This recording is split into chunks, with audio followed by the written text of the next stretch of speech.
사무엘상 19장. 사울은 아들 요나단과 자기 신하들을 불러 다윗을 죽이라고 지시했다. 그러나 요나단은 다윗을 아꼈으므로 그를 찾아가 조심하라고 일러주었다. 아버지께서 자네를 죽일 방법을 찾고 있네. 그러니 이렇게 하게. 내일 아침에 들판에 나가 숨게. 자네가 숨어있는 곳 부근으로 내가 아버지를 모시고 나가겠네. 그리고 아버지에게 자네 이야기를 할 테니 그분이 뭐라고 말씀하시는지 들어보게. 그 후에 내가 해결책을 일러주겠네. 요나단은 아버지 앞에서 다윗 이야기를 꺼내며 그에 대해 좋게 말했다. 부디 다윗을 해치지 마십시오. 그가 아버지께 잘못한 일이 없지 않습니까? 지금까지 그가 행한 좋은 일들을 봐주십시오. 그는 목숨을 걸고 블레셋 사람들을 죽였습니다. 그날 하나님께서 이스라엘에 얼마나 큰 승리를 주셨습니까? 아버지도 그 자리에 계셨습니다. 아버지도 보시고서 일어나 다른 모든 사람과 함께 손뼉을 치며 기뻐하셨습니다. 그런데 어째서 아무 이유도 없이 다윗을 죽여 무고한 사람에게 죄를 범할 생각을 하십니까? 사울이 요나단의 말을 듣고 말했다. 내 말이 옳다. 하나님께서 살아계심을 두고 맹세하는데 다윗은 살 것이다. 죽임을 당하지 않을 것이다. 요나단이 사람을 보내 다윗을 불러서 그 말을 모두 전했다. 그리고 다윗을 다시 사울에게 데려갔다. 모든 것이 전과 같아졌다. 다시 전쟁이 나자 다윗이 나가서 블레셋 사람과 싸웠다. 그는 블레셋을 쳐서 크게 이겼고 그들은 필사적으로 도망쳤다. 그런데 하나님께서 보내신 어둡고 우울한 기운이 사울을 덮쳐 그를 사로잡았다. 그때 사울은 손에 창을 들고 왕궁에 앉아 있었고 다윗은 음악을 연주하고 있었다. 그런데 사울이 다윗에게 창을 꽂으려 했으나 다윗이 피했다.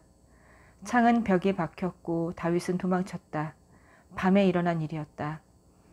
사울은 다윗의 집으로 사람들을 보내어 그의 집을 잘 감시하고 있다가 날이 밝는 대로 그를 죽이라고 시켰다. 그러나 다윗의 아내 미갈이 그에게 사태를 알렸다. 서두르세요. 이 밤에 몸을 피하지 않으면 내일 아침 죽게 됩니다. 미갈은 창문으로 다윗을 내보냈고 다윗은 무사히 도망쳤다. 그런 다음 미갈은 가짜 신상을 가져다가 침대에 누워놓고는 그 머리에 염소털 가발을 씌우고 이불을 덮었다. 사울의 부하들이 다윗을 잡으러 오자 미갈이 말했다. 그이는 지금 아파서 누워있어요. 사울이 부하들을 다시 보내며 지시했다. 침상째로 그를 데려오거라. 내가 직접 그를 죽이겠다.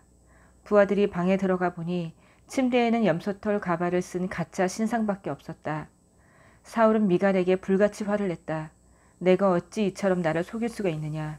내가 내 원수와 한편이 되는 바람에 그자가 도망쳤다. 미갈이 말했다. 그가 저를 위협했습니다.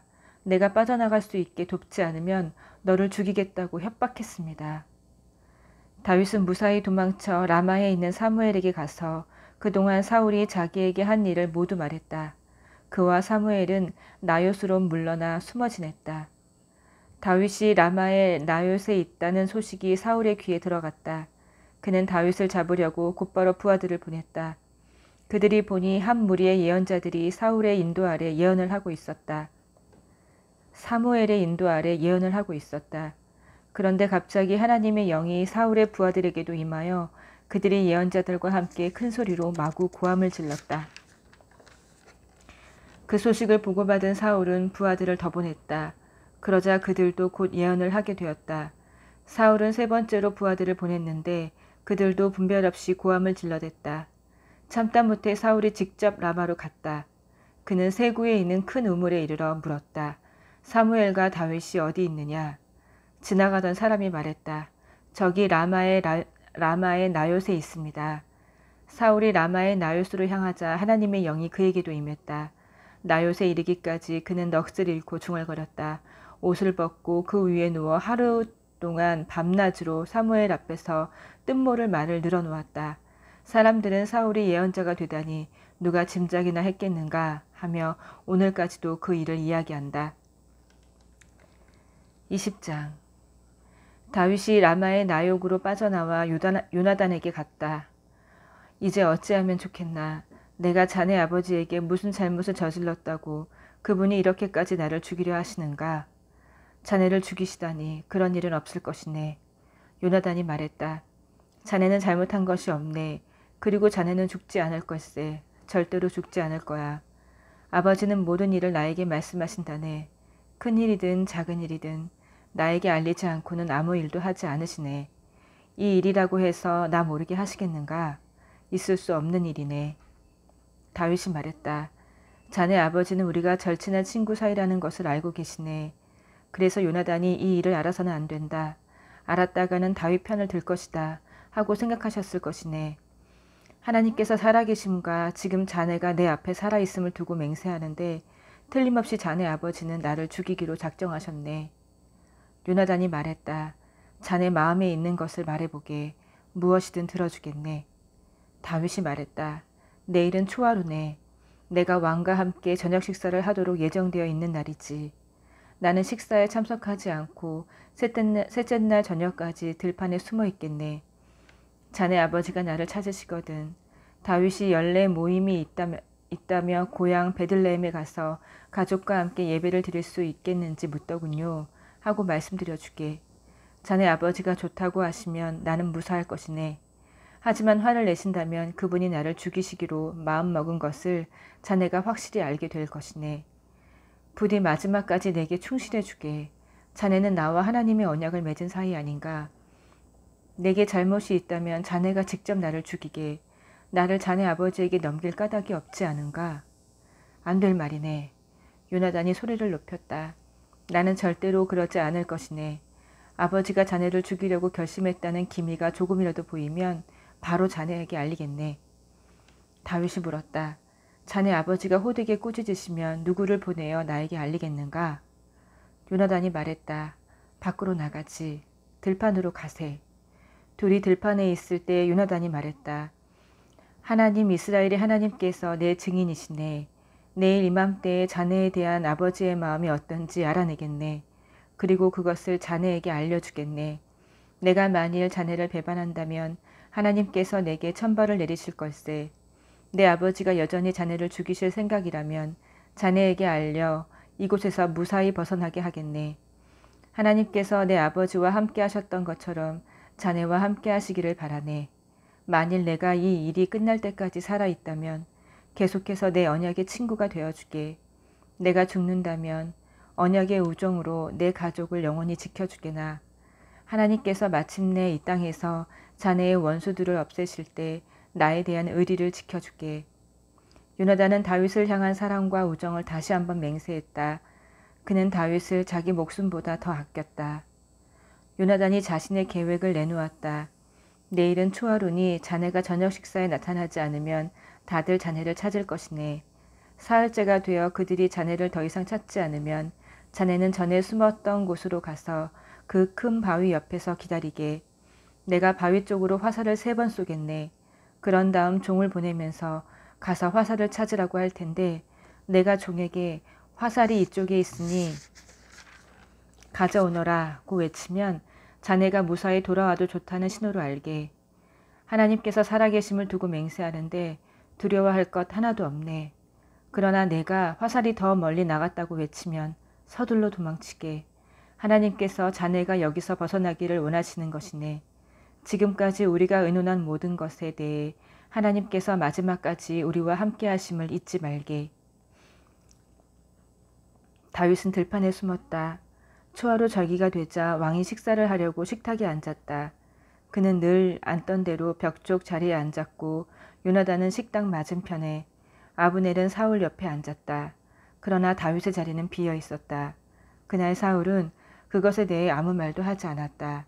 그에게 뭔가 부정한 일이 생긴 거겠지. 아마 부정해져서 거룩한 식사를 못하는 거겠지 하고 생각했다. 그러나 초하루 다음 날인 명절 이틀째에도 다윗의 자리는 비어 있었다. 사울이 아들 요나단에게 물었다. 이새의 아들은 어디 있느냐? 어제도 오늘도 우리와 함께 먹지 않는구나. 요나단이 말했다. 다윗이 제게 베들레헴에 가게 해달라고 특별히 부탁했습니다. 고향의 가족 모임에 참석할 수 있게 해주십시오. 저희 형들이 제게 당부했습니다. 괜찮으시다면 가서 형들을 보게 해주십시오 하더군요. 그래서 이 자리에 참석하지 못한 겁니다. 사울은 요나단에게 불같이 화를 냈다. 이 더러운 계집의 자식아, 내가 이새의 아들과 한통속이 되어 너와 내 어미 둘 다를 욕되게 하고 있는 것을 내가 모르는 줄 아느냐? 이새의 아들이 이 땅을 활보하고 다니는 한 이 나라에서 너의 장래는 보장할 수 없다. 어서 가서 그를 잡아 이끌고 이리 오너라. 이 순간부터 그놈은 죽은 목숨이나 다름없다. 요나단이 아버지에게 대들었다. 죽은 목숨이라뇨. 다윗이 무엇을 잘못했다고 그러십니까? 사울은 창을 던져 그를 죽이려고 했다. 이로써 요나단은 아버지가 다윗을 죽이려 한다는 것을 확실히 알았다. 요나단은 잔뜩 화가 나서 식사 자리에서 뛰쳐나갔고 하루 종일 아무것도 먹지 않았다. 다윗 생각에 마음이 아팠고 아버지에게 당한 모욕 때문에 속이 상했다. 이튿날 아침 요나단은 다윗과 약속한 대로 어린 종을 데리고 들판으로 갔다. 그가 종에게 말했다. 달려가서 내가 쏘는 화살을 가져오너라. 어린 종이 달려가자 요나단은 그 종보다 한참 앞쪽으로 화살을 쏘았다. 어린 종이 화살이 날아간 곳에 이르자 요나단은 화살이 더 멀리 나아가지 않았느냐고 외쳤다. 그러면서 어서 서둘러라. 거기 그냥 서 있지 말고 하고 외쳤다. 요나단의 어린 종은 화살을 주어 주인에게 가져왔다. 그러나 어린 종은 무슨 일인지 전혀 몰랐다. 오직 요나단과 다윗만이 그 일을 알았다. 요나단은 화살집과 활을 어린 종에게 주어 성읍으로 돌려보냈다. 종이 가고 나자 다윗은 숨어있던 바위 옆에서 일어섰다가 얼굴을 땅에 대고 엎드렸다. 그렇게 그는 3번을 절했다. 그러고 나서 그들은 친구와 친구로 서로 입을 맞추고 울었는데 다윗이 더 서럽게 울었다. 요나단이 말했다. 평안히 가게. 하나님께서 나와 자네 사이에 내 자녀와 자네 자녀 사이에 영원한 보증이 되실 것이네. 우리 둘은 하나님의 이름으로 우정을 맹세하지 않았나? 21장. 다윗은 길을 떠나고 요나단은 성읍으로 돌아갔다. 다윗은 노베에 있는 제사장 아히멜렉에게 갔다. 아히멜렉이 나가서 다윗을 맞으며 크게 놀랐다. 일행도 없이 혼자 오다니 대체 무슨 일입니까? 다윗은 제사장 아히멜렉에게 대답했다. 왕이 내게 임무를 맡겨 보내시면서 이것은 중요한 비밀이니 아무에게도 알리지 말라고 엄명을 내리셨습니다. 내 부하들과 정해진 장소에서 만나기로 했습니다. 이곳에 먹을 것이 좀 있습니까? 빵 5덩이 정도 구할 수 있는지요? 무엇이든 있는 대로 주십시오. 제사장이 말했다. 보통 빵은 없고 거룩한 빵만 있습니다. 그대의 부하들이 며칠 사이에 여자와 잠자리한 적이 없다면 가져가도 좋습니다. 다윗이 말했다. 우리 가운데 누구도 여자를 가까이 하지 않았습니다. 나는 임무를 수행할 때면 부하들이 여자와 잠자리를 하지 못하게 합니다. 보통 임무를 맡을 때도 그렇게 하는데 이번 거룩한 임무에는 말할 것도 없지요. 그래서 제사장은 거룩한 빵을 내주었다.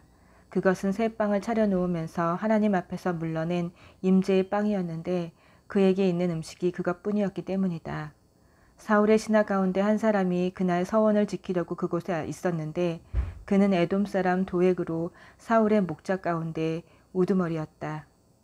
다윗이 아히멜렉에게 물었다. 이곳에 혹시 창이나 칼이 있습니까? 왕의 명령이 너무 급해서 서둘러 떠나느라 무기를 챙길 겨를이 없었습니다. 제사장이 말했다. 그대가 상수리나무 골짜기에서 죽인 블레셋 사람 골리앗의 칼이 여기 있습니다. 천에 싸서 에봇 뒤에 두었습니다. 갖고 싶으면 가져가십시오. 그것 말고 다른 무기는 없습니다. 다윗이 말했다. 그만한 칼이 또 어디 있겠습니까? 그것을 저에게 주십시오. 그 말을 마지막으로 다윗은 그곳을 급히 빠져나와 사울을 피해 필사적으로 도망쳤다. 그는 가드왕 아기스에게 갔다. 아기스의 신하들이 그를 보고 말했다. 이자는 그 유명한 다윗이 아닙니까? 사람들이 춤추면서 노래했던 그 사람 말입니다. 사울은 수천 명을 죽이고 다윗은 수만 명을 죽인다. 다윗은 자신의 정체가 들통난 것을 알고 당황했다. 그는 가드왕 아기스에게 최악의 일을 당할까 두려웠다. 그래서 그들이 보는 앞에서 미친 척하며 머리를 성문에 찍고 나서 입에 거품을 물고 수염에 침을 흘렸다. 아기스가 그 모습을 보고 신하들에게 말했다. 미친 자인 줄 보면 모르느냐? 너희가 어째서 이 자를 이곳에 들였느냐? 내가 참고 견뎌야 할 미친 자들이 부족해서 하나를 더 데려왔느냐? 이 자를 당장 쫓아내라. 아멘.